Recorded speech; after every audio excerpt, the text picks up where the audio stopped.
daug gražių pergalių. Jeigu 2010 metais, kai vyko savo vietinės starto mieste, palyginau prieš 4 metus, ir dabar mes tada laimėjome viso 19 medalių. Šį kartą vien tik aukso 18, o viso 403 medaliai. Lietuvos sporto universitetas pirmoje vietoje, antroje vietoje Tartu universitetas, trečioje vietoje Rygos technikos universitetas ir tada prieš 10 šalių dalyvauja virš 60, jeigu neklystu, universitetų iš visų Baltijos šalių, ne tik Baltijos šalių, buvo dalyvių ir iš Kinijos, ir iš Rusijos, ir iš kitų šalių, Vokietijos. Tai tikrai mes džiaugiamės.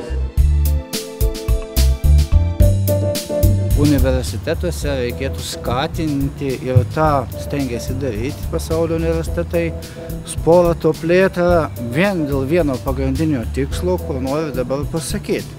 Tai yra leisti žmonėm, kurie iš prigimties turi emocinį, socialinį ir motorinį intelektą atsiskleisti toje srityje.